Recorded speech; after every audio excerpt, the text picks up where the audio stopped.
Dans l'Aisne, sur le chemin des Dames, Crâne est un petit village depuis longtemps spécialisé dans l'agriculture. La Première Guerre mondiale a profondément impacté l'environnement, bouleversant le quotidien des habitants.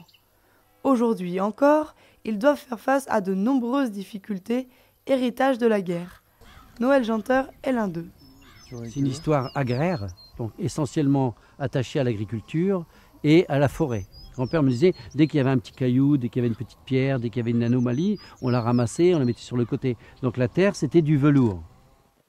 Mais la guerre arrive et le village de Craonne, situé sur le front, est entièrement détruit. Les sols aussi sont ravagés. Certaines zones, appelées zones rouges, n'ont toujours pas été réhabilitées pour l'activité humaine. Ainsi, des morceaux de barbelés sont parfois avalés par le bétail et chaque année, Noël perd une de ses bêtes. À cause de ces résidus, les animaux se blessent régulièrement. La sylviculture rencontre aussi des problèmes. Des éclats d'obus sont incrustés dans les troncs d'arbres, empêchant l'exploitation du bois. L'impact de la guerre a été terrible à cet endroit-là. Si bien qu'avec les moyens techniques qu'on avait et humains qu'on avait après la guerre, les autorités ont jugé qu'on ne pourrait pas remettre en état. Et que c'était des zones dangereuses. Parce qu'il y a encore des munitions partout. Quand je dis munitions, ça veut dire des obus soit qui sont stockés, qui ne sont pas amorcés, soit qui ont été tirés et qui n'ont pas explosé.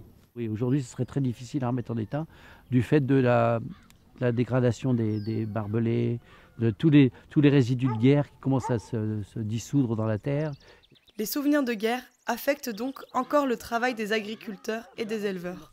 Et beaucoup de terres sont devenues incultivables. Un 210 allemand, par exemple, ou un 155 français qui tombe là-dessus, il va vous faire un trou de 2 mètres, 2,50 m, il va vous mélanger la pierre avec la terre et puis tout ça. Donc voilà. Nous, après, on a nivelé, les gens ont nivelé, on a remis en état. Mais vous voyez, toutes les pierres là, ça n'existait pas avant la guerre 14. Il n'y avait pas de pierre comme ça, quoi. Lorsque vous avez un grand éclat d'obus qui arrive dans les machines, qui bloque les chaînes et trucs comme ça, ben, ça casse tout, quoi. Donc vous perdez une demi-journée à réparer. La reconstruction des drainages détruits par la guerre aurait des coûts beaucoup trop lourds. Pourtant, la nature argileuse du sol nécessiterait un réel réaménagement afin de préserver les cultures. Ça, c'est l'exemple type d'une conséquence de la Première Guerre mondiale qui n'a pas encore été rattrapée depuis la guerre, depuis 100 ans. Vous voyez, on n'a pas encore eu le temps de le faire. Cette zone-là, vous voyez, elle est impropre pratiquement à la culture.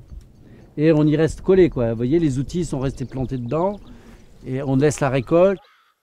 Noël reste cependant optimiste. La guerre violente a certes tout détruit, mais la force de la nature et la bonne conscience humaine montrent que tout espoir n'est pas perdu. On s'aperçoit qu'un 100 ans après, ce sont dans la Picardie les zones les plus riches sur le plan de la biodiversité. C'est les zones les plus riches, que ce soit au niveau des végétaux comme au niveau des animaux. Du fait qu'on est revenu beaucoup moins nombreux, donc il y a eu moins de pression de la part de la civilisation aussi. Donc quand on connaît les documents photographiques de l'époque après la guerre sur ce lieu-là, où tout est dévasté, il n'y a plus un arbre debout. Il y a même des photos où on ne voit même pas un brin d'herbe, quoi. Le village est complètement rasé, on voit même plus de village, on voit plus rien du tout. On voit que des bosses et des creux, comme si on avait un paysage lunaire. Voyez. Donc quand on voit ça, et qu'on voit maintenant, quand on voit ces documents-là, et qu'on voit maintenant ce qu'on a sous les yeux qui sont le même endroit, on est quand même surpris de la capacité de la nature à reprendre le dessus, et aussi des hommes à travailler. Parce que bien sûr, la nature a fait beaucoup de boulot, sans elle on ne peut rien faire, surtout dans un espace rural et puis dans un espace naturel comme celui-là. Mais il faut voir derrière qu'il y a aussi énormément de travail des hommes. Je pense que c'est ça le plus beau miracle, entre guillemets, de l'après-guerre et du XXe siècle. Ces sols-là étaient reconquis par la nature. C'est un petit paradis, quoi. Noël nous amène à la réflexion. Les hommes seront-ils prêts à faire des compromis et cesser de perdre leur énergie dans des conflits dénués de sens ?